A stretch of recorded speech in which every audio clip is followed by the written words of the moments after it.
The following is a presentation of the Belly Up Sports Media Network.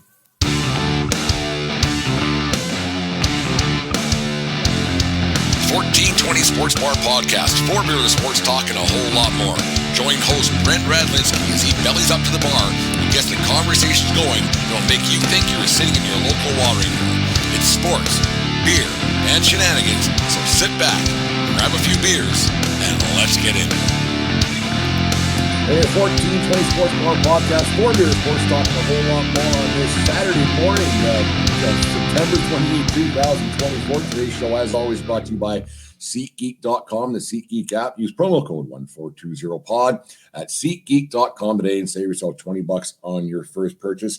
Remember, we are part of the Belly Up Media Network. Go to bellyupsports.com for all their great articles and other podcasts. Korner Booth Podcast, Brutally Honest Sports, and my guys over there at Craft Brewed Sports. Thank you for everybody who takes time out of their day to either watch us on YouTube or to listen to the podcast. Today, we are joined by Nathan, who's a beat writer for Belly Up Sports, the aforementioned Belly Up Sports, host of the 3rd and 10 podcast, and the producer of the Korner Booth Podcast.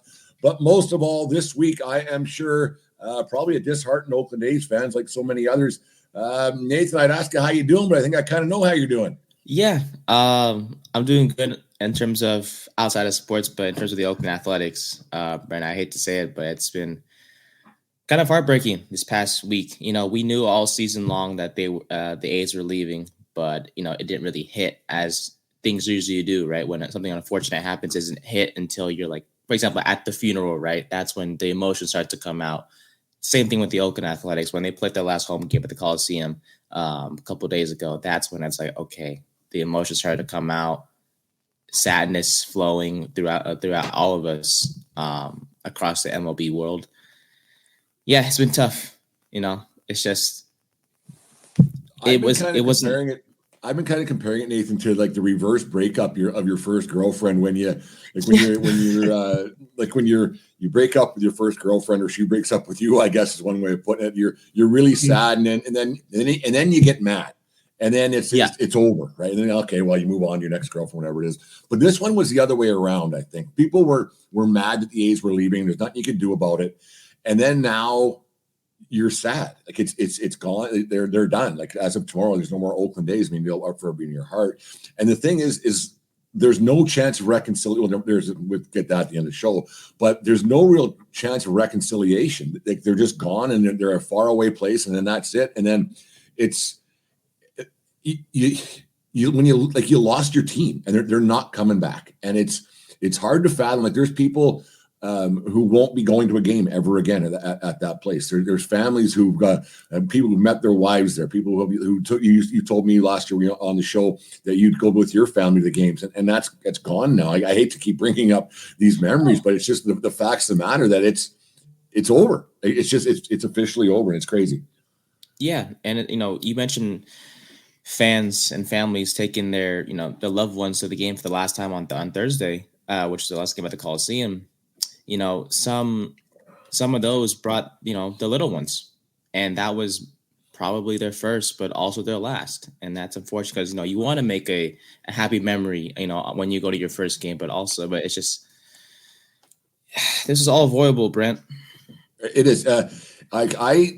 We all know what happened. It's a greed of John Fisher and everything else. And I think it's call this a cautionary tale for all sports fans, because it could happen to anybody at any time, and there's no not all teams, obviously. Like football teams aren't. Well, I shouldn't say that, because the Oakland Raiders left, and other football teams are relocated. I mean, the Chargers moved, and then how many times has St. Louis moved, and on it goes, right? So this is a cautionary tale for the greed of ownership, that this could happen at any time to anyone.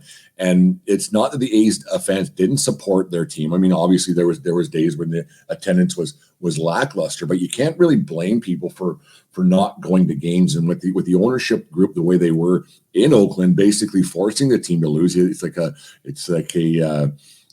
major league situation where we could move the team and make more money and get a new stadium and everything else. This whole thing just stinks. It stinks that this guy got away with it, and the other major league owners let him get away with it. And when he could have sold the team, and it was blocked years ago, and on it goes. The whole thing just stinks. And the people holding the casket are the Oakland A's fans. Yeah, I mean, you mentioned the whole losing part, and like that's the sad thing about it because this guy Fisher, he just didn't want to spend money. Like he has all the money in the world. I mean, he's literally the reason why he owns the A's is because of his parents. None of this was his own work. Every single year for the past 5-10 years, he never spent.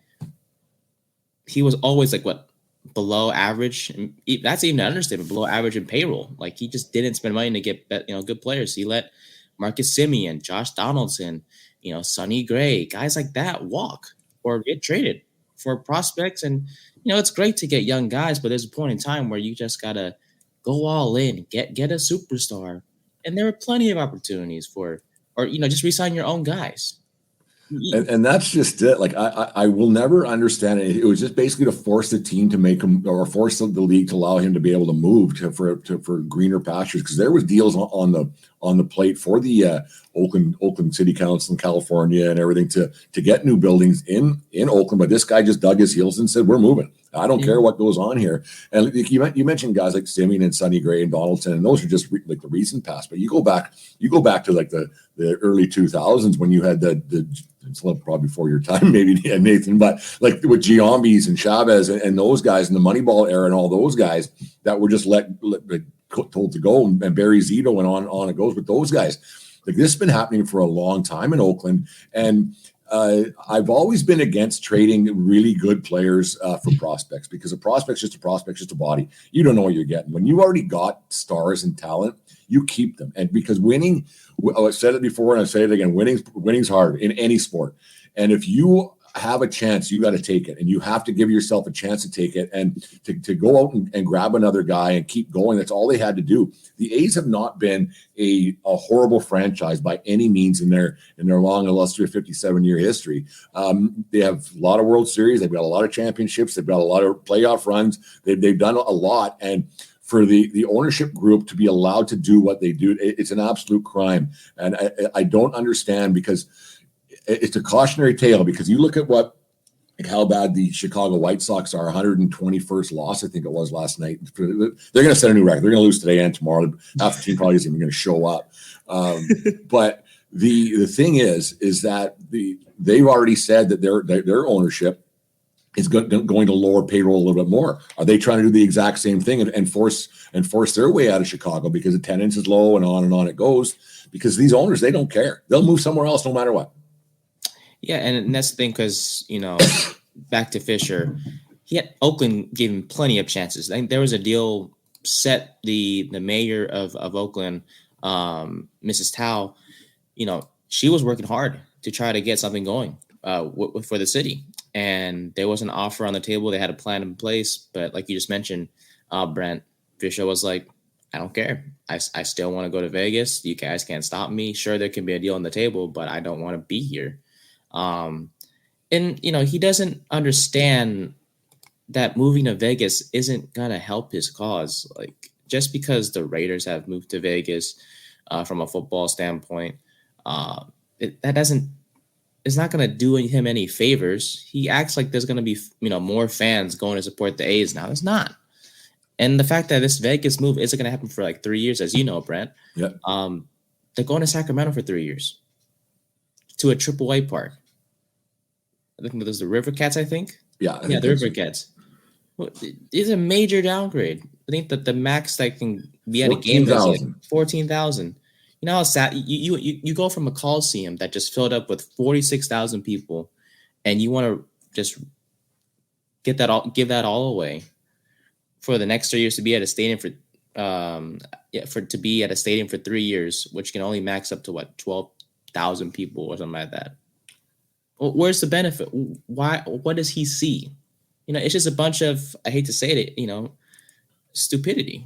It's beyond stupidity. Like you go to you're not going to, because once you're losing your fans. You're not having people driving to Sacramento to go to a game. You're not having the guy just to, like, if you get off work and everything else, you're not having just say we should go and see a game. We should go and do that. That's not the way it works. You have to build a fan base. It's not automatic that people are just because, you know what, that's it. I'm done with this guy. He actually left. He left me behind. And now Oakland A's fans are going to get to, like I said, with the girlfriend situation. Now they're going to get mad about it and say, you know what, I don't want to talk to her anymore. I'm done. I'm over it. I'm done. And that's it.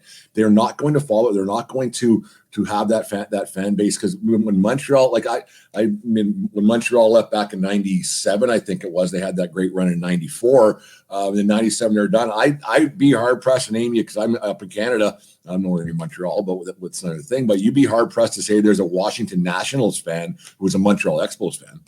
It just doesn't work that way. Like, once it's over, and you find a new team. And then, especially with the disdain that a person would have being an Oakland A's fan, and a disdain a guy would have for the ownership group, it's ridiculous to think that this guy's going to have a fan base going to follow it. And like you said, to go into a place that's 14,000 people, the upgrades that he has to do now, and the money he has to spend for press boxes, clubhouses, and on it goes, and for broadcasting and everything.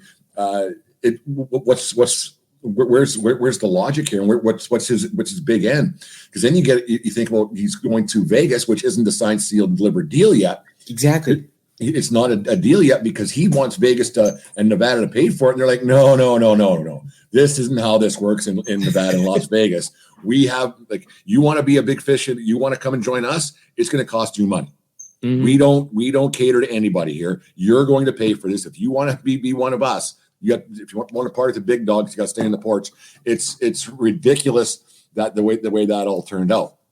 Mm-hmm. And it's like, he didn't want to spend money to get a new stadium in Oakland, or even he could have stayed at the Coliseum. Like, they could have done the lease, renewed it for the next 3 years, and see where things go. And then we could kind of push this breakup down the line. I love the breakup comparison with the A's, Brent. I love it that you're mentioning. But he didn't want to, but he's still spending money for renovations, and he has to pay for his own stadium now in Vegas, when the Coliseum was just there. It wasn't going anywhere. The offer was there. He could have just kept it, and then maybe sell the team down the line, or figure things out, because the amount of sell the team chance at every single game, Brent, it was unbelievable. Like, it's crazy to it just shows how much money that these owners make when they don't even have to put 10 people in the seats, when they're making how much money off of TV rights and revenue sharing and MLB app and .com and on it goes, and the licensing and the guy doesn't sell the teams. He's making money. He doesn't need to. He could lose 162 games and no one shows up, and then they make, well, maybe not nobody shows up, but you're making money no matter what. You're making money, and go hand over fist, and these franchises are worth how much money? And if he would have sold the team, he would have had, I don't know how many billions this guy is worth, but you got to think, just your conscience level, this Fisher character, to not even have any kind of conscience or anything in your head, thinking, maybe I should try to find a way to keep this here. And if I have a bet of $4 billion in my pocket, I'm going to sleep pretty good. And then I don't have people hating me. I would be okay with that. If I had a franchise and I had this idea, okay, I can sell the team, make $4 billion or whatever, I'd be okay with that. Yeah. I would be perfectly fine with that. I've always had a problem with owners who you shouldn't even know the owner's name. You should. Who cares who the owner is? And once you figure out, Steinbrenner was back when the Yankees were winning World Series, even before when they weren't winning the World Series, when he was firing Billy Martin, another great Oakland Athletic over the years, manager there. He was an idiot year in, year out. People knew his name. The only reason why you know NFL owners' names because they give them the stupid trophy. They give them the trophy of the Super Bowl, which I think is a crime. They should give it to a player first, and then maybe the owner comes in afterwards. But that's another sport for another day. It drives me nuts that these owners have such big egos and that they use these franchises as toys and a plaything when they don't need them. And it's the fans who suffer. And it's actually awful that you see these people who the grounds crew, and there's guys who've been there forever. I watched the game on, I guess it was Wednesday night, and they were interviewing the guy who was the first. He was a ball boy, and then he was a clubhouse attendant. He ended up being the main guy, the equipment manager, the whole bit. I can't remember his name, but he's been there for 50 years, and then it's just over. And it's crazy to think that this guy just doesn't have a heart or a soul or anything, just to say, you know what, I'm good. I'm going to go to Sacramento and then hope I have somewhere to play after the 3 years in Sacramento. What happens if this if this Vegas deal falls through? Because it very well could. It very well could. And it's because nothing's guaranteed, right? And it's like, as one of your viewers mentioned earlier, the Raiders, they had a plan. The stadium, they have the little dome, basically a roof over them, basically that prevents the heat and all that stuff. What are you going to do the same for a ballpark? Are you going to copy what the Rays are doing in Florida with the whole dome-looking stadium? Are you? Probably not, based off recent pictures that we've seen of the stadium in the past few months. No. So what's the plan here? It's going to get hot, obviously, in the summertime. And Vegas weather is no joke, as you know, Brent. So it's like, what's his plan? And he's, and that's the crazy thing. He's not even paying. He doesn't want to pay for it. So he has all this money, all the resources to do so because he's so darn rich because of his parents. He doesn't want to pay for it. It's ridiculous to think that they get away with it. And like I said earlier, it's a cautionary tale for all sports fans out there. It's like Ryan McCarthy said here, no credentials required. Ryan, thanks for watching, Ryan. That it's just a mantelpiece to tell their rich friends about, and it's absolutely ridiculous that they get away with this, and it's just a toy to these guys, and they don't care. They don't care. I mean, to be able to have that kind of a. I mean, we're all a little envious. If someone were giving you that shiny Lamborghini, you can drive as fast as you can and just go for it. And there's no reason why these teams. The only reason why these teams fail is because of the ownership and greed. Every team has ample opportunities to spend as much as they want. Every single team. All these owners have nothing but money. They could all spend X amount of dollars. Maybe not. They could all spend 200 and 250 million. I get that. But there's no reason why any of these owners could only spend 30, 40, 50 million bucks. There is absolutely zero reason for it. The money that they bring in, these businesses aren't there. A lot of it's not even their top earning business. And for these guys to be able to allow to do it, and how the other owners allow them to do it, it's a crime. And the other owners, they didn't put a stop to it because one day they might want to do the exact same thing and move somewhere else. So if they got stopped here, who's next? Who's next? So no one's going to say no to any of their rich buddies because they all want one day to do the exact same thing. They want the option to move if they don't get what they want. And I've always been against. I'm a huge sports guy. Obviously, we can do these podcasts because we don't like sports, but I've always been against using public money. Yes, it does bring in a ton of money for the area. It brings in a ton of money for the community, and on it goes, and it creates jobs, and on it goes. But these owners have a ton of money. There's other ways that communities can be built with that money that these owners want for the state, the province, the country, or whoever it might be to build these stadiums for them. It's not right that it happens that way, because if you're making all the money off of these franchises and you're making all the money off of these buildings, you should have to pay for it. Johnny Small Business doesn't get that he might get a little government grant, but he isn't getting the whole kit and caboodle to build his business up. He has to put his own hard-earned money and hope something works. These rich owners who want a building given to them so they can make all the revenue, it's an absolute crime. Like the Calgary Flames are just up the road here in Alberta. They're getting a new building in the next few years, and provincial money is getting funded, and I'm against that because I'm never going. Like, I know it's a small percentage of my tax dollars that go to it, but I'm never going. Like, I shouldn't say never, but I'm probably not going to go to a game because it's just not what I do in the wintertime. I'm not driving up 2 hours in the snow and everything else. I'm just not going. I'm not a Flames fan. So why should I pay for it? Mm-hmm. Why should I pay for it? And the same thing with the people in Oakland. Why should they pay for something when this guy's got how many billions of dollars? Why should government taxes and everything else when there's schools without freaking books in them? Like you think about just how like I said, I'm a sports guy, obviously, but people should not be on the hook to pay for these guys' toys. They really shouldn't. No, and Vegas is doing the right thing. That's why, as you mentioned earlier, they're like, no, Fisher, you're gonna have to pay for it. Maybe we'll pay some, but you'd be crazy if we're gonna pay for the whole thing. And these owners have a bunch of money, especially Fisher. You know what I don't like, Brent, actually, about this whole thing is that he never cared. Like, because as He crazy. put out that bullshit. It took me till 9:52 in the morning to swear. He put out that bullshit letter the other day that was so disingenuous. That was so that it ridiculous. actually made things worse.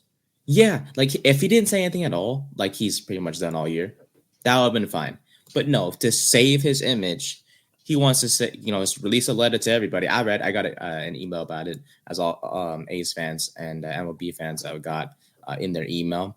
And the worst thing about it is that he said, "We tried to stay." Did you? No, you didn't.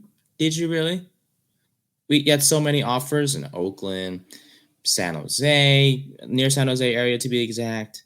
Did we really try? No. And the crazy thing is, to add on to this, I've been a Phillies fan most of my life. Became an A's fan like a few years ago because one of my good friends introduced me to the A's and took me to a game for the first time. So that's why I fell in love with the A's from late 2022. The Phillies owner, John Middleton, for example, he cares. He's at games, Fisher, he's never at games. That's why you have people creating puppets of him to make fun of him. But he's never there. Where is he? God knows. He doesn't care about his product. You would think if you own something, you want to take care of it. You want to support it. So you own a team, you support a team. Heck, if I owned the A's, I'd be at every game to see how my team's doing and make changes. He never cared. No improvements made whatsoever. Just like to want to leave so badly with something that is so near and dear to people's hearts, and you should, like, if you're owning a team and whatever, you should be so loved and so admired and everything else, and winning. Once you win, they can't take that away from you. And he had some chance with some great teams, like I said in the past. And it's not that many years ago where they were a competitive team in the playoffs. And then they're getting better this year and everything else. It's just, but if you're always looking to lose, and I've said this before, I mean, it's terrible to say, but nobody pays money to watch the home team lose. Not in big numbers. So these guys are making sure that their team loses, and there's got to be some competitive clause. It's ridiculous. Like, let's just say that this weekend there was who do the Chicago White Sox, who are they even playing? It doesn't matter. They stink. The Tigers, I believe, if you don't mind me saying, Brandon. They got the Tigers. Okay, so the Chicago White Sox have the Tigers, who made the playoffs last night. And that's an absolute crime. Once again, that Major League Baseball allows these teams to be so bad, and the competitive balance and everything else. So, whoever, like the Minnesota was in free fall when they got eliminated. That's their own fault. The Minnesota. Just won't get around that. But to have teams that are planning on being not competitive, I mean, you end up losing because you the other 159 games of what you can do with. But to have a weekend where these games mean nothing to people, and other people they mean a lot to. I don't understand it. I don't understand how Major League Baseball, how the commissioner, how all of the whole thing allows this to happen year in, year out with these non-competitive teams who just throw players out in the field and just hope. And that's all it is. We could probably go through the entire Major League roster for next year. We could probably pick out 10 teams that aren't making the playoffs next year. Yeah, including the A's. They're not making it whatsoever. As long as Fisher is owning this team, Brian, there's no way success is coming their way. There's no way. Okay, once they move to Vegas, right, which is may or might not even happen. Let's just say it for the benefit of Fisher, it does 3 years from now. Who wants to go there? Is there a superstar really going to go there? No. Heck, a superstar almost left this past season. And Mason Miller until he got hurt. Now, if Mason Miller, who is honestly, arguably one of the best closers in MLB, well, he's getting there, of course. Yeah. He almost left. He almost got traded until he got that thumb injury. And once that happened, before the deadline, I was okay. Well, he can't be traded anymore. Literally, it took an injury, Brent, to save a guy from getting traded. He was almost going to get traded. Almost. It just shows that it was so close to being successful. We can't be successful. We can't be successful because if we can, there goes the grand master plan to get out of here. Mm-hmm. Because it would have been like it bad as look as it was. and has been for a while now. Everybody kind of knows that they were leaving for quite some time now. It's like that like I said, the breakup, it was starting to happen. There was whispers in the girls' bathroom they're going to break up with little Billy, but it would have looked even worse if they had a successful team this year and then started filling the place. Then it would have looked really bad. Because like in general, there probably wasn't a lot of people paying attention to this story outside of baseball fans. And then it's like you're a general sports fan, but if you're, because Oakland's on the West Coast, and then all of a sudden when the games start out in Oakland, people are already in bed. So then when this starts getting national attention and on this, the talking heads on podcasts or sports radio or whatever it might be, when this thing starts picking up some steam, that, holy yeah, it's coming to an end. It's coming to an end. And then it's unbelievable that it's allowed to happen. And if it would have looked even worse if the A's would have been successful. Like it would have been an absolute disaster if they were going for a wild card spot this weekend. Yeah, I mean, like, because the A's had one of the worst records in baseball heading into the All-Star break, and heading into the All-Star break. And then once the second half of the season started, these guys were on a roll. I don't have the exact record in front of me, but the A's were piling up wins in bunches. Like they were going on winning streaks. They were playing hard every night. And they always do, because these players, they know, unlike Fisher, they know what this team and the Coliseum means to these fans. Yeah. And so they play with so much effort. They had a winning record actually in the second half of the regular season so far. They play the Mariners in the final series this weekend.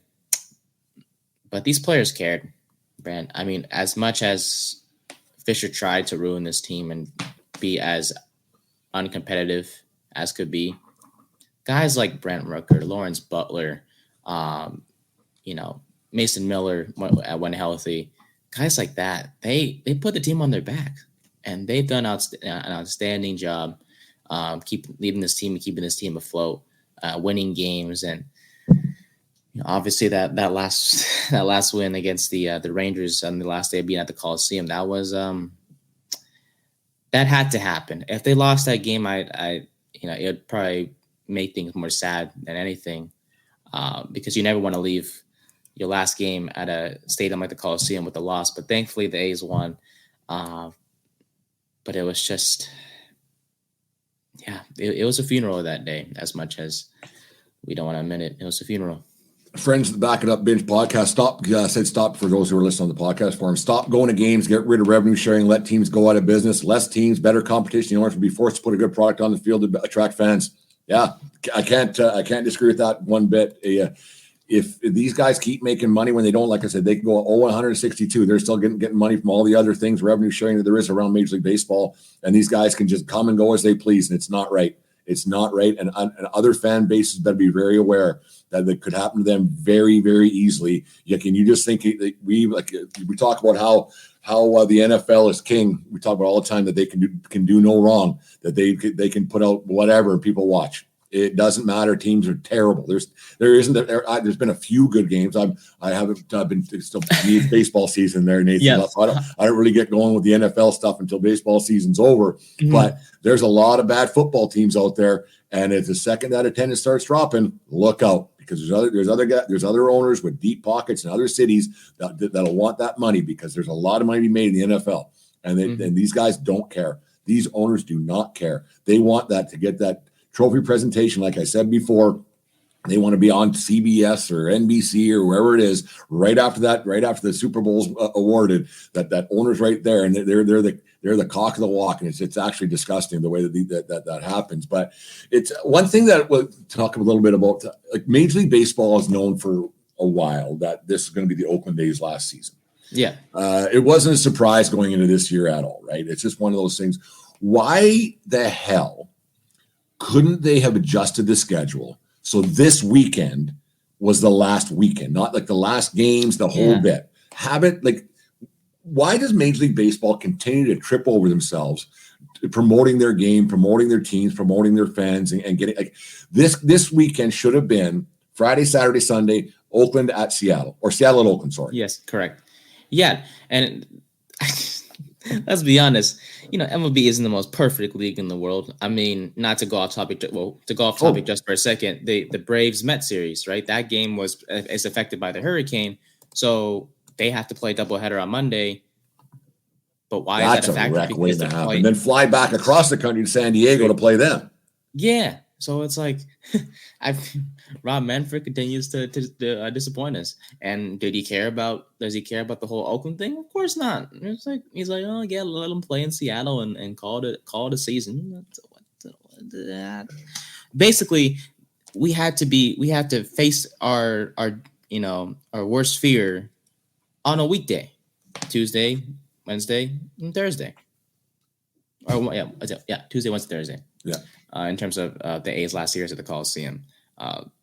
Now, the fans didn't care because they were at the stadium about like 5, 6 in the morning. I didn't go personally, but from what I heard right off the bat, you had fans waiting at the gate to get to the stadium at 6 in the morning, and they wanted to get in there. And even if there was like 2-3 hours before the game, they just wanted to explore the Coliseum. That's how much it means to these fans, Brent. That's how much it means to them. But for owners and commissioners, it's like they just want to look the other way. They don't even care. So it's absolutely amazing what greed can do. You just think when humanity can't stoop any lower, and I know that sports isn't life. It's not. But when you think about it, it kind of is, because you think about what the greed that happens throughout the world, and let's not get political on a Saturday morning, Nathan. I don't know. Let's not do that. That never turns out well for anybody. Never our agenda. Let's never do that on a Saturday in the 1420 Sports Bar podcast. 4 Beer Sports talking a whole lot more, but it's sports is it's a pretty good reflection of life. How greed can affect things. You look at what's going on all around the world. There's people getting really rich, and there's people who aren't. And these owners and this Fisher cat, like it's unbelievable what happened there. And you just wonder, like, when does it stop? Like, and then the next time, if he doesn't get what he wants, in Vegas, is he just going to be, this didn't work for me? It's a privilege. Even if he doesn't, okay, let's fast forward 3 years. Yes. Or 2 years or a year or whatever it might be. Mm-hmm. He doesn't get the sweetheart deal that he's been begging for with the Las Vegas Sports Commission and the council, and on it goes, state of Nevada. Then would he be forced to sell the team? He should. Oh, he should. Manfred, I don't know if it's possible, but this is way off, the situation here. But as you know, Brent, and others know as well, about a while ago when the Clippers, Donald Sterling was forced to sell by Adam Silver. Yeah. Of course, that's not to level, because Sterling did something way worse than what John Fisher's doing. But like you mentioned, if the Vegas deal doesn't go through and Fisher is kind of forced to stay in Sacramento, that's where Manfred comes in. If he wants to save his own image, Manfred, because he's been not the best commissioner in the world, let's be honest, he goes and say, hey, you got to sell it. Like, you've done nothing but destroy this product. You're making things worse for MLB as a whole. You got to sell it. And at that point, that's when things really start to get rolling. And maybe it's too early to talk about it, but possibly kind of bring it back to Oakland, because Sacramento is only temporary. Well, they're not that's just it. Like, why? Like, hindsight's always 20/20 and everything else. But why didn't, if they needed a new building, which they do, the Coliseum, it's antiquated. It needs more than a coat of paint. There's no getting around that. Like, I've been there a number of times. I used to work down there, and so I was fortunate enough to go to it. And this was the 2000 when I was living down there, so I went to a lot of games. And the 24 years later, it's not the best. Last time I was there was 2014 on the Derek Jeter World Tour, but it was good. Like, the fans were great, the people were great. It was baseball. It was fantastic. I sat next to a reporter from, I can't remember the name of the newspaper down there, and he was telling me about the Catfish Hunter perfect game and all. Like, it's just so the history of the baseball just oozes through that place, and you get such great players like Ricky Henderson and one of the greatest ever is Rick Henderson, and then the guy like Jose Canseco, who was all over Twitter in the past week talking about how much he loved playing there. And no matter what you think of Canseco, he's a part of baseball history with the first 40-40 guy and the steroids and on it, and how he's a part of the history of baseball. It's just it's crazy that they're gone, and I don't know why it was allowed. I just don't see like how just to have no feeling. And if they had the 3 years, and if they need a new building, if they would have said, you know what, we have to go to Sacramento for 3 years because we can't play in the Coliseum anymore. So that 3 year span, they could have maybe went across the water and played in what's not called Pac Bell Park, but where the Giants play now. They could have went across and played there and get a new building play. They wouldn't have made any money, but there's always a way. There's always a way to go about doing this. It's going to take 3 years to build a place in Vegas. It's going to take 3 years to build a new place in Oakland. Do that. Yeah. Figure something out. Yeah. Like it's to just throw your hands up and say that's it. No, I'm good. I'm done. Mm-hmm. And then to lie about it. And that's the worst thing. To lie that he said that they tried, that was a kick in the pills for sure. Yeah. You mentioned 3 years multiple times, and that's a great number to bring up because, that the meeting that they had between the A's and Oakland officials a while back, the Oakland was like, hey, we'll give you a 3-year lease and a $60 million extension fee. And it's like the A's basically they liked the offer. Like they were going to sort of go through with it. Then they met with the Sacramento officials like less than 24 hours later and said, okay, I'm going to Sac. It's like you had the offer. It was right there. You could have just stayed in Oakland for 3 more years and pushed this breakup down the line and build a new stadium, right? And we can all get to enjoy baseball in Oakland still. But no, he wants to go to Sacramento, which, matter of fact, they're not going to be even called the Sacramento Athletics. They'll just be called Athletics. And it's like, okay, embarrassing. Well, it's embarrassing, and then I don't want to say like if it doesn't work out in Vegas. And if the A's do end up with a deal somehow, some way, remarkably, they end up back in Oakland, mm-hmm. which is a long shot at best, but there is still a possibility. Yeah, I've always let's go back to the breakup situation. Whenever you try to get back together with a girl, it doesn't work very well. It very rarely do people who break up and get back together stay together because that first reason why you broke up hasn't gone away. Little word of advice for you as you get a little older, Nathan. It's one of those things, but it's if he's still the guy in charge 3 years from now, A's fans aren't going to forgive this guy. No. A's fans aren't. I shouldn't say they're not going to come back, but it'd be tough. It'd be tough for a lot of Oakland A's fans to put the 3 year breakup away and welcome back with open arms if it's the same owner.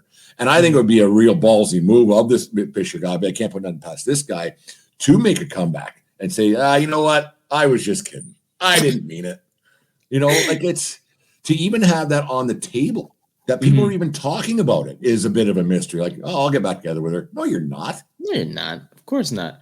He would have to do a whole lot. Like just like if two exes got, back together, they would have to work on a lot. There's a lot of counseling that would cost a lot of money. Mm-hmm. Yeah. So it's regardless of what happens, you're still spending money to try to fix things. And it's like, do you really want to put the effort in to do so?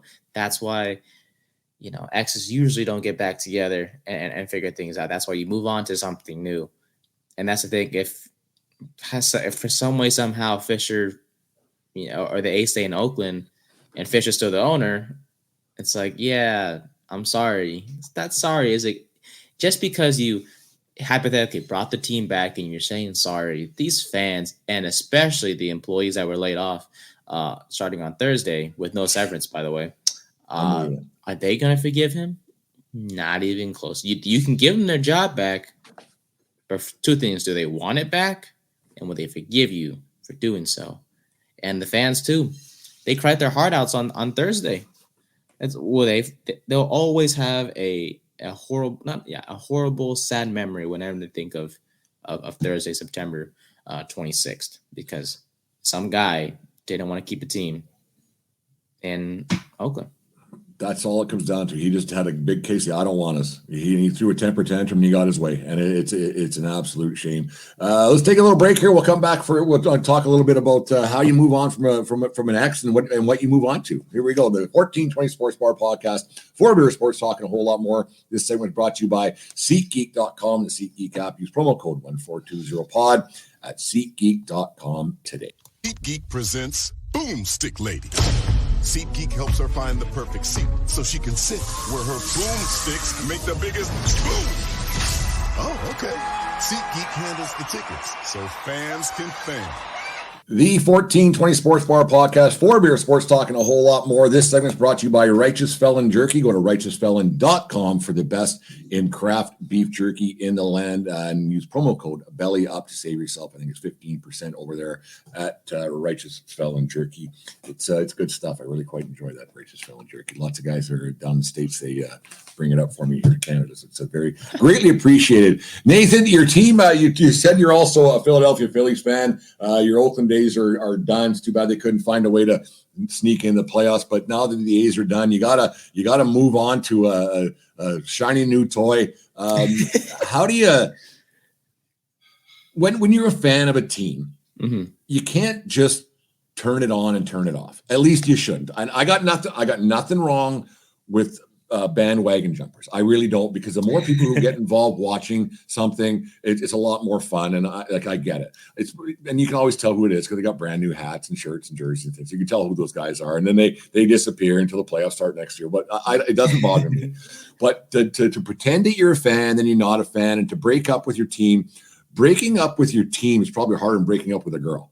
Because you're a girl, yeah, whatever. Yeah, another one coming. I shouldn't say that because my wife's right upstairs. But shouldn't say another one's going to come through here. But you know what I'm getting at. Like your team's around forever, and you have your highs and lows, and you watch 162 or you watch 82 or 17, whatever it may be. Or how many games your team plays. But once to break up with your team, that's tough, and then to keep watching the sport and adopt another team, that's almost impossible. Mm-hmm. Yeah, it's because, like I mentioned, I became an A's fan a few years ago when my friend introduced me to the A's and everything, and that's when I incorporated the A's more into my sports watching landscape. And I've always loved the Phillies since I was young, 7 or 8 years old. I always loved the Phillies. But the A's kind of really took my heart because, they were close, but they're I live in California. So that, and they play in California. So they were, easier to go watch and see and everything. So I have a lot of merch from them that I still wear. But now that I look at it, like I wore this morning. Yeah. It's like, it's not the same. I can't wear my jersey and merch and go to the game. Even when I go to if I go to Sacramento to see one, which I shouldn't, because why would I support that SOB of an owner? I hope that everybody does that. Yeah, you go from 40,000 to 14,000 capacity. Ain't no one going. It's not gonna be the same atmosphere, but it was already hard enough to watch this team this year for me. Mm-hmm.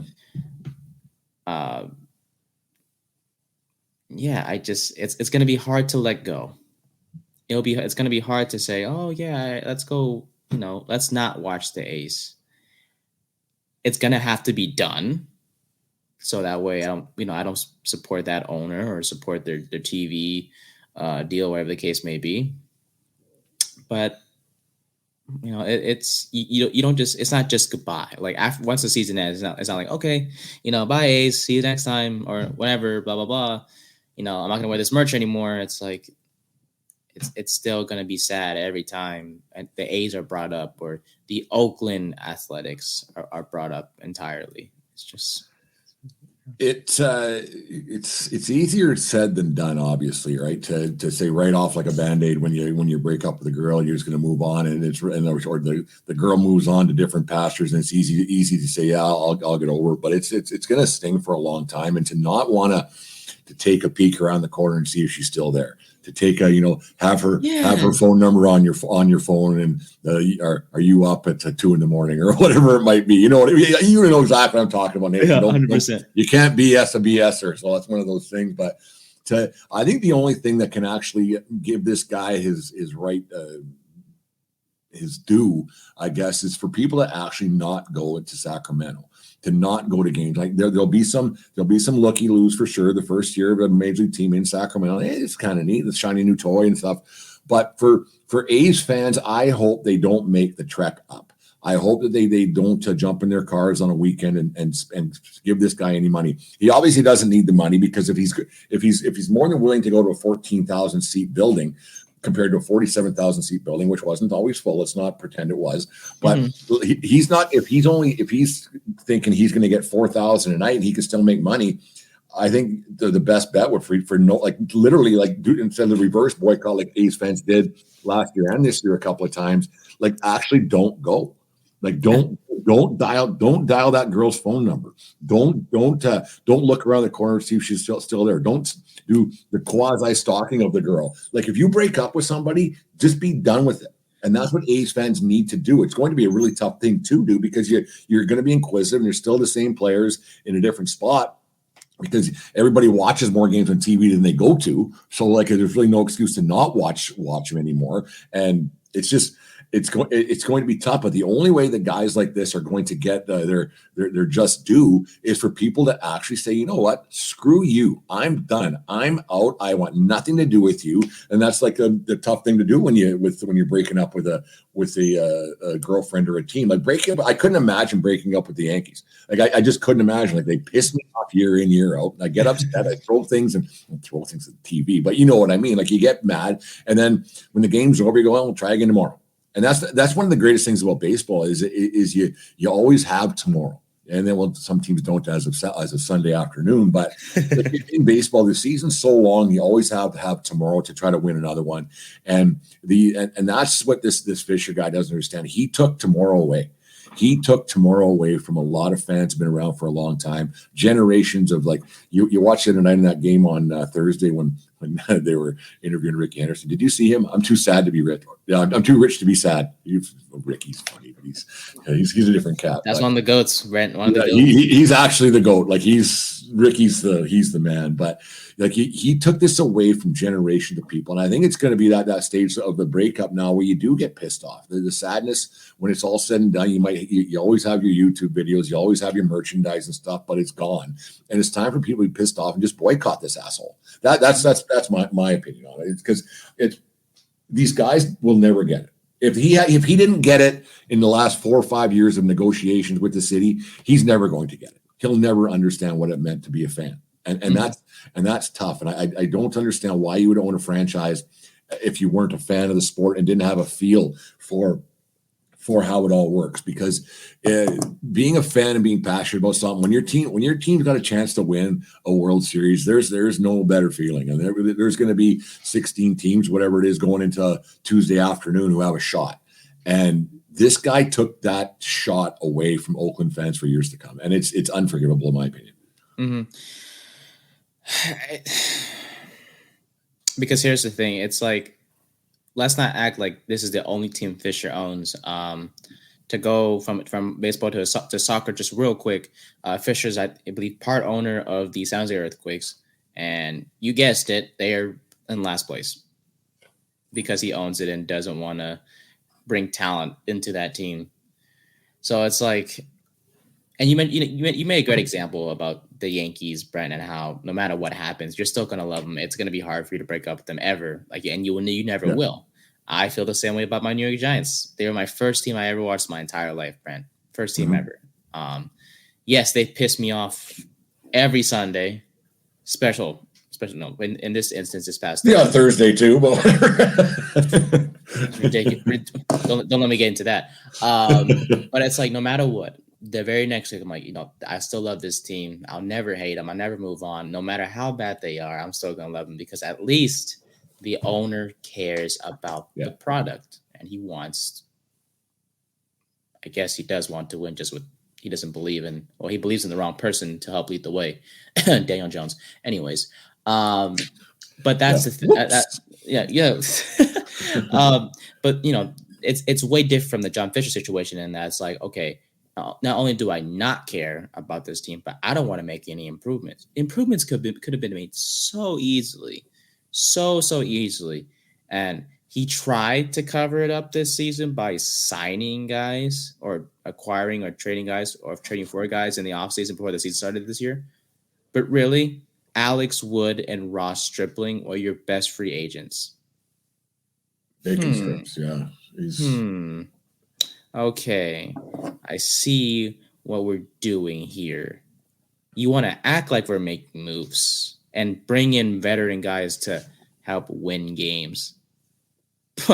But let's be honest. You know it, Brent. I know it. The baseball gods know it.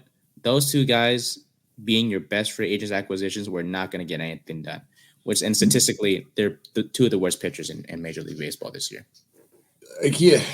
You look at the winning and losing in baseball, unless you're the Chicago White Sox. Winning and losing in baseball, there's a pretty fine line some days. And you can get a guy here and a guy there that can really, because there isn't a big difference between a guy hitting 290 and a guy hitting 300. There's not a big difference between a 3.2 ERA and a 4.5 ERA. It's just a bloop single here and a strikeout there, on and on it goes. And so winning in baseball is quite doable. Making the playoffs and getting a wild card spot is quite doable. And having a turnaround. You look at the Baltimore Orioles, how they built their farm system up, and they're right there licking the jar. They've got a shot just as much as anybody does. They've been struggled in the second half of the season. You look at the Detroit Tigers, who've been since August 10th for the best record in baseball, and they find themselves in the playoffs now. Congrats to Lou Gamlin, the Detroit Tigers. The roar of 24, 40 years later for Lou. He's going to might be in the hunt for a World Series. But it's there.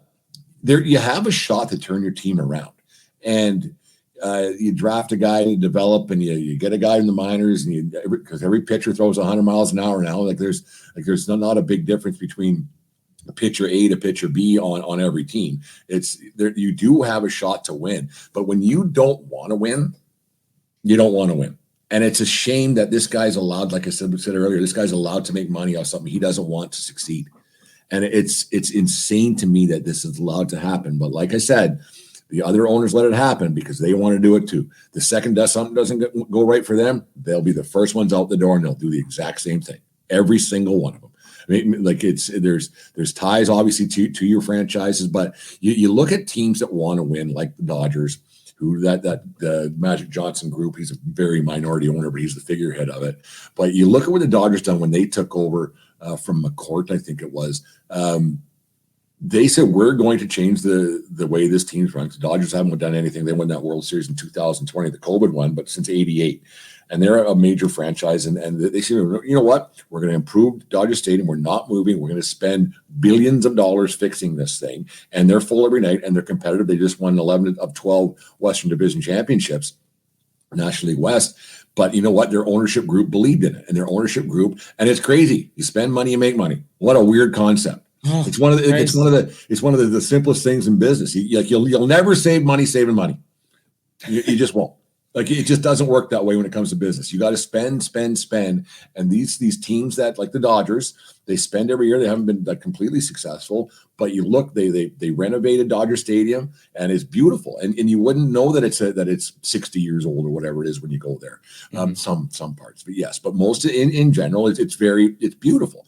And it's part of baseball history. And that ownership group believes in it. And this guy in Oakland he just didn't want to. He had the big case of the I don't want us, and I think he's going to get a real rude awakening when it comes to the Las Vegas situation. I really do. And I'm excited for that, actually. I hope like he understands that, or he knows that when he does go to Vegas, he's going to have a whole lot of stress ahead of him. You make a great point, though. If you want to be happy, you got to spend. Dodgers spent, oh, man, my goodness. They spent a lot to get Ohtani. And look at them now. They're happy. The fans are happy. Owners happy. Everyone's happy. That they're in the postseason, like every year, every single year. And you think about just the revenue you're going to get from those, like they get 2 home playoff games, at 50,000 people, and on and on and on it goes. Yeah, that's $70 million they're paying Ohtani. It's nothing. It's nothing. They're going to get eat back so easily. So like the marketing they can do with that guy and everything else. Like when I first heard that number, like last was in December when they signed him there. Mm-hmm. That's $7 in front of that, all those zeros, it didn't surprise me. Like I was like, ooh. And then I was like, well, that makes sense. Yeah, it makes sense. Like they, we all knew he was going to get that amount of money, but for the Dodgers to give it to him, there was no blink of an eye, or there's no shock into anyone, because it's LA. It's one of the biggest markets in the world. Yeah. And they could afford him so easily, and the fact that they don't have to pay him most of his contract until he's done. Smart move by the Dodgers, and sort of smart move by Ohtani. But they're not the only example of a team that they spend money to be happy. Look at your Yankees, Brent. Yep. Juan Soto, Jazz Chisholm. Chisholm was a trade, but I digress. No, but like it's money. It's still spending money. They can re-sign him next year, and on it goes. There's some teams who don't. I mean, that's the way it is. But there's some teams who have they're very fiscally responsible. They're making the playoffs. Mm-hmm. You build and everything else. It's you don't have to spend. I mean, the Yankees haven't won where they've spent. And this is one thing I've always wondered. Yeah. When the season's over and the Yankees don't win again, I'm not saying this year, but in the years past, it's been 15 years, boo-hoo, right? But it's every year since they won a World Series. Do you think the Steinbrenners call Cashman in and say, okay, let me get this straight. We just spent another $300 million this year. Didn't win. This team over here spent $95 million and they won. Explain to me how this works. Do you think that the owner, because how many billions of dollars in payroll the Yankees spent over the year and not won anything? Have to. Like billions and not won. That's got to be a bit of a bone of contention in the Steinbrenner world to say, like, okay, where's all this effing money going, Matt? Like, you got these other teams who win 2 less games than we do, who are spending $90 million. Why can't we do that? Like the Tampa Bay Rays have an off year this year, but over the years, Tampa's been really competitive. You just wonder, like, okay, like I'll give you a blank checkbook, but there's got to be some payback here a little bit. Yeah, like last year when the Rangers and the Diamondbacks, 2 teams that no one saw coming, won way less games than a lot of people, like the top contenders. They made the World Series, and the Rangers ended up winning. But it's like, okay, so if they can do it, then why can't the Yankees, the Dodgers, or the Phillies do it? Like, why can't they? Why can't they make the World Series and win the whole thing? By even though we're spending money and all that stuff. So, but at least, unlike the A's or Fisher specifically, they're trying, and at least they're putting a competitive product out there, and to give fans like, hey, we're almost there. We're almost there. Basically, you just gotta be patient with us, but at least we're trying to be competitive, and I think that's the best thing to come away from as a fan. Of teams like the Phillies and the Dodgers and the Yankees and the teams that are going to make the playoffs this season is that no matter what happens, one, you made the playoffs, so management tried to have success, and 2, at least you're not the A's, with an owner that sucks, that didn't want to spend money to get good players to contend. Like, it took them until the second half of this season to compete. And that's all thanks to the players. This was not, they didn't make any moves, notable moves per se, to make this roster better. This was window dressing, just some window dressing. That's all. Yeah, some small moves. But this was all on the players in terms of the success. Mark Kotsay, the manager, honestly couldn't ask for a better manager. For the last year, 100% agree with you. Yeah, he has been outstanding. Honestly, when he became the manager of the A's and he's had these losing seasons, I knew it wasn't his fault. I knew it. I was never calling for his head. Like, I knew that he tried to work with what he got. He rarely made any bad decisions, to be honest, from what I've seen from him the past few years. It's like, what are you supposed to do with? And I hate to say it because I know they're not what I'm about to say they are, but what are you supposed to do with trash? It's like, I love Rooker, I love Butler, I love all these guys, but let's not act like, they're an Aaron Judge. Not saying I wish they got one, but at least get a competitive, notable name on the team to help you compete. It only takes one guy. It takes 1 or 2 guys. Just takes one. It's not that hard. The one guy may be expensive, I'd be lying if I said I didn't want an Ohtani-like player on the A's to sort of market around him and make more money and compete. Like, imagine if Ohtani was on the A's, Brent. You know how crazy that would be? Yeah. You know how many people would come to the stands and watch the games? No matter where he goes, the place fills up. Yeah, and he would help them. He would help them compete and win games.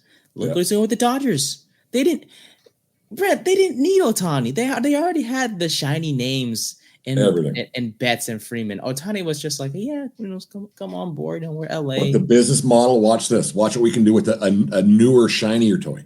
Mm-hmm. And it worked. 50-50, whatever he's going to end up with in a couple days left in the season. Nathan, a couple more questions for you, and we'll get you out of here. Who's your World Series? 2 teams going to the World Series, and who's winning? I'm going to go Phillies, and I'm going to go Phillies, Yankees. Phillies will pull it off, though, unfortunately. Phillies, Yankees return of 2009. I'm going to go with I'm going to go a little bit off the beaten path here. I'm going to go – I think it's going to be Cleveland and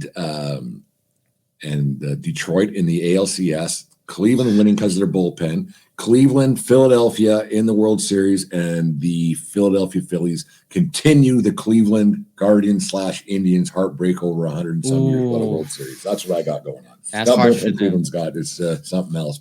And one more for you, Nathan. We'll get you out of here. What do the New York Football Giants need to do to just? And I'm not poking. I'm asking. I'm not being funny. I'm not being rude. I love it. I'm asking you, Nathan, Belly Up Sports, Giants football guy, the whole bit, the beat writer, everything else you got going on there. I want to know from the expert's point of view what the New York Football Giants need to do to salvage their season. I mean, it's easier said than done, Brent. Easier said than done. But here's the thing.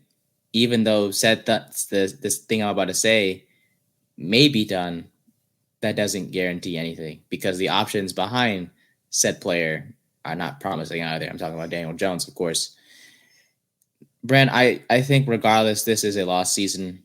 I love the fact that we beat Cleveland this past Sunday, but after Thursday's showing where this guy just can't throw the deep ball, Brent. I don't understand.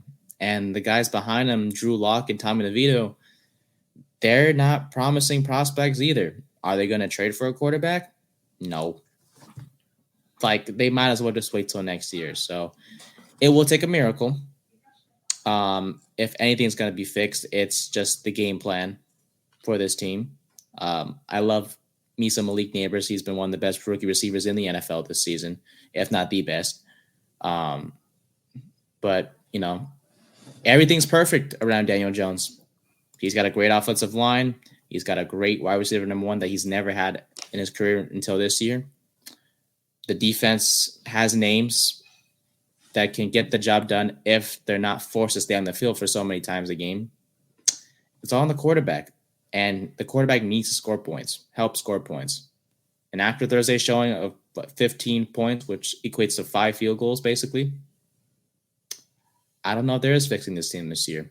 Until a new quarterback is in place, I think it's going to be the same mediocrity year after year after year. And these past 5-6 years have been miserable. Even with that 2022 season that they didn't get the playoffs, the Vikings, same thing. We can't beat the good teams. And that's all because of one guy. And until that guy, it's like we're hanging on to something. Back to the whole breakup thing, right, Brent? We're hanging on to something because we think it's going to work. But at the end of the day, it's not going to work. And we just have to move on. And just because if we want to be happy and be successful in life, we got to move on from the stuff that's holding us back. And for the Giants, it's Daniel Jones holding them back. As much as I hate to say it because he's a great person, he's handled the New York media so well in his 6-year career, 5-year career with the Giants. His play on the field is what matters the most. I don't care how polite you are to the media or anything like that. It hasn't equated to success on the field. And that's why, unfortunately, as much as I hate to say it, as every week on the 3rd and 10 podcast that I host with my guy, Brian Geminaro, that we want to be optimistic about this team, we cannot. Because this one guy continues to ruin things for us. and we're never going to win games and make the playoffs again and be successful in said playoffs until a change is made at quarterback. So, you gotta laugh at sports fans a little bit because sports fans stay in mentally and emotionally abusive relationships more than people who are actually in abusive relationships. If you were to go to someone who didn't watch sports and describe the disdain you have for somebody, but keep watching every week, or the heartbreak you feel and how mad you get, if you were to describe those emotions to somebody who didn't watch sports, they would think that you're talking about your wife, your girlfriend, your husband, your boyfriend. No, it's just a team that I actually pay money to watch. People would think you're nuts. Yeah. People would actually think that you're nuts. You put yourself through this crap, not just you, but sports fans in general, that you put yourself through this emotional disdain for everything for 3 hours a day. And then all the stuff you listen to and watch, and people would think you're absolutely out of your mind. Because you wouldn't stick with a spouse this long if she was disappointing you that much. You wouldn't. No. You wouldn't. Sports fans, watching tomorrow. Hey, stupid. It's ridiculous. They'll be back next year. They'll be back. It'll be fun. But all well knowing they don't have a hope in hell. Hey, like I said, if you told your parents, I watched this thing, it makes me crazy. I don't know why. They'd be like, can you please just get away from that girl? They said, no, it's my football team. What the hell? I'm going to stay with them. It's what do you mean stay with them? Yeah. But if it was a girl, they tell you get away from her. Get away from her. Yeah. You're out of the will if you don't get rid of her. It's a love-hate relationship with sports, but we got to it's ridiculous. Right? You just think about how ridiculous it is. Anyways, that's a lot of fun, Nathan. What do you tell us everything you got going on? You're a busy man within the Belly Up world. Yeah, as you mentioned at the beginning, producing with the Korner Booth podcast, and shout out to Jared, Matt, and Chris they've invited me on this past year to be part of the podcast, and there's such a blessing. Those three guys, I'm so honored and grateful to help them create content every week and be part of the podcast. I also host my own The Third Team podcast with my guy Brian Germinal. We talk about the Giants, the NFL landscape as a whole, and also dive into some NCAA football. With the MLB postseason coming up, we will talk baseball. Brian is a Mets fan, and I'm a Phillies fan. Abusive relationship, guaranteed. I'm telling you, Brent, the amount of times he's been so frustrated with. Luckily, they've been winning, so he's been in a happier mood. I get along with Brian. He's a good guy. He's a blessing, man. I love him. So hopefully the Mets get in there. He was upset recently. Brian was about the whole Mets-Braves situation, and honestly, once again, MLB kind of screwing things up, just like with the whole A's in Seattle this weekend. Same thing with the Braves and Mets thing. You could have maybe. They knew the hurricane was coming. Go play in Cleveland. Yeah, just play somewhere. And is it really going to matter? Is it really going to matter where you're going to play? No, because both teams are still battling for the same thing. Home field's not going to matter this late in the year. When the postseason comes, yes, but for the last 3 games of a regular season, not going to change a thing. It's circumstance beyond their control, but now they've made it impossible for any team to try to succeed in the first round of the playoffs. In my opinion, it's a ridiculous way that all turned out. Exactly. So, yeah, and then I will say this though, I do want to thank the Coliseum for a lot of memories that I've made over there. My first one I've watched ever came in 2023 on MLB opening day. It was Kyle Muller for the A's versus Shohei Ohtani when he was with the Angels. Mm-hmm. That game will always be memorable. It was a close game. So many fans. It was the most fans I've ever seen at any sporting event. And to be honest, I haven't gone to a lot of sporting events in my life. But Ohtani pitched 6 incredible innings for the Angels. The bullpen came in. The A's finally got on the board in the bottom of the 8th inning. Tony Kemp, leadoff hitter for the A's in the lineup, brought Esteury Ruiz home from second base on a double, I believe. And then 2 batters later, Aletmus Diaz brought Kemp home on a single to make it 2-1. And Denny Jimenez, the reliever for the A's, closed the game out. And that game I'll always remember. It was so much fun. The fans were, erupting on opening day. It's something I'll always remember. And I do think the players of the A's, the workers I've met, that have helped me out with concessions and helped me get to my seat and everything like that. I thank them so much for everything. And finally, F you, John Fisher. Seriously, I do hope karma comes your way, my guy. Seriously, you have done nothing but just cause havoc and disappointment to a lot of people. I'm so excited to see your downfall when it does come. So, no, very well said, Nathan. Appreciate you coming to the show. I'll do it again sometime very soon. And it's just it was a sad day watching that. Like I said, I've had some memories at the old Coliseum myself, and to watch that happen, it was. I didn't think it was going to make me so as emotional as it did, but maybe that's my old age talking or something. Who knows? One of those things. But no, thank you very much, Nathan. I really appreciate you coming on the show. As always, we'll have to do it again very soon. Yes, sir. Thank you so much for having me. I appreciate you. Final thoughts for this 1420 Sports Bar podcast. Four Beer Sports talking a whole lot more. As I sit here watching the days dwindle down to a precious few in the Major League Baseball season, watch the Yankees playing this afternoon, hoping to wrap everything up and get to first place in the American League for the playoffs and everything else. You never know what might happen ahead. And the hopes that you have that your team might actually have a chance to win a championship. And like I said, when Nathan was on the show earlier on, when your team has a chance to win a championship, there's nothing quite like it. The anticipation that you have on a daily basis, what you're going to do, the superstitions you might carry on if your team won a playoff game, what you wear, what beers you drink, where you watch the game, and on it goes. It's an exciting time of year for any sports fans. There's a number of Major League Baseball teams who legitimately have a shot at winning the whole thing this year. A lot of teams that haven't been there in a long time, and everybody has that nervous anticipation going into the final days of the season, and on it goes. But the what I want to talk about is there's a team that doesn't have those hopes anymore, and there's a fan base that doesn't have those hopes and dreams anymore, and it breaks a guy's heart. And I didn't think it was going to hit me emotionally as hard as it was. And it was heartbreaking, but on a different level. Like when your team loses, it's heartbreaking. Your team doesn't win a championship. And you use the term heartbreaking rather loosely, but what happened this week in Oakland, for me, it was heartbreaking. You've seen those fans and you've seen those families together for what might be the last time at a stadium. Might have been the last time. They might have these season ticket holders who don't see each other other than when they're at the game. There might be a fan base that they meet on the train, they'll go down take the BART to the games. They go down that walkway and they have the same hot dogs, they have the same burgers, same conversations. You have vendors who've been there for years. You had groundskeepers who've been there for years. You have ticket takers, program sellers, souvenir stands, or whatever it might be. You have a family there that the Oakland A's have had for many, many years, and that's gone now. And it's heartbreaking to see, and it's a different level of heartbreak that I didn't think I was going to get this emotional about. But as a Yankee fan, I probably never have to feel what the Oakland A's fans were feeling on Wednesday night, Thursday afternoon, and throughout the last few years, and then for the reality of it to hit home as it did for those fans, it's devastating for those fans that they're never going to have.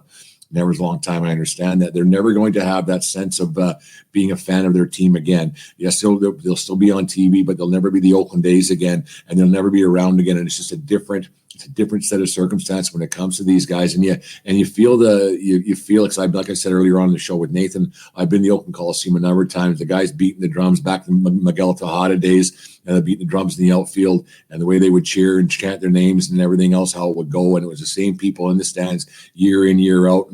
And you got to watch games on TV, and you get that sense that of community in Oakland, and you got that feeling that there was something special going on there. You talked about the Moneyball era, and believe it or not, there was a 3 Cy Young guys, and all on it goes. But you got a sense that those fans, they meant it, and they were real fans, and they were really, really into what was going on there on a daily basis. Young, old, been there, go to 50 games a year, go to 5 games a year. They wore their green and gold with their hearts. And you remember guys like Ricky Henderson stealing bases, the greatest to ever live, and when he slid in the third base, breaking the records. And it's absolutely devastating that a fan base had this ripped out of their hands by a simple word, greed. They had something that they're near and dear to their heart, and they're always trying to build something. And even though they didn't have the greatest record over the years, and they're one of the only, I think there's 3 teams in Major League history to have a 2,000 wins and plus 2,000 losses in a stadium. And so it just goes to show how long they've been there in Oakland. And it's just it's hard to believe that the Oakland A's aren't going to be around anymore. And it's hard to believe that the Oakland A's all the memories will still be there, and you'll be able to watch on YouTube and have the memories that you had, but it won't be the same. It won't be called the Oakland Athletics. It won't be called the Sacramento Athletics for 3 years. It's an embarrassment to baseball, and it's all at the expense of a great fan base that's been around for a long time. We're the fans always going to games all the time? No. Were the fans always as attentive as they should have been? Probably not. But there was always a fan base that if the team was winning, they would go. And I've said it before, and I'll say it again. Nobody pays money to see their team lose. And that's what happened with the Oakland A's. And the A's owner got what he wanted. He could have signed a deal. He could have had something done, and he just decided not to.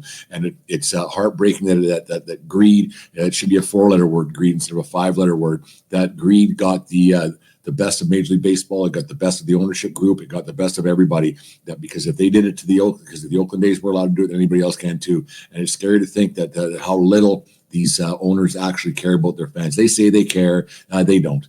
They really don't. The bottom line is all important. Yeah, we all like making a few bucks, but at what expense could you could have sold the team, and they could have had a long history with somebody else at the helm. Fisher's an ass, and I'm not good. I was going to try to stay swearless out of this final thoughts, but it's too bad that it happened. As I sit here watching the New York Yankees try to win another World Series, I have tomorrow. I have hope. I have dreams. I have nervous anticipation already. Who's going to take Nestor Cortez's spot in the lineup?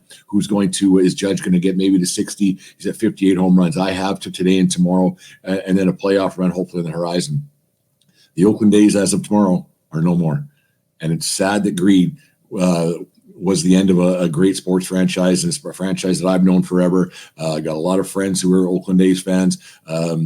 It just goes back to Dave Stewart, Ricky Henderson. You go back to Reggie Jackson. The year that they won the year I was born, they won the World Series. So it's sad to see the late night games that won't be happening in the spacious Coliseum. The huge foul territory that was there that saved a lot of pitchers, ERAs and foul balls. Even just last week when the Yankees were there, that changed the way the game is played. Remember the Earthquake World Series of 1989 with the Giants, and on it goes. The Oakland A's will forever hold a soft spot in my heart. I remember when I went there 2014 for the Derek Jeter farewell tour. Was one of my stops on the farewell tour, and there was a little girl there with her dad, and they came up from Tijuana. I got the picture still somewhere. I went on my phone somewhere that came with my dad all the way from Tijuana to see Derek Jeter play, and that was at the Oakland Coliseum.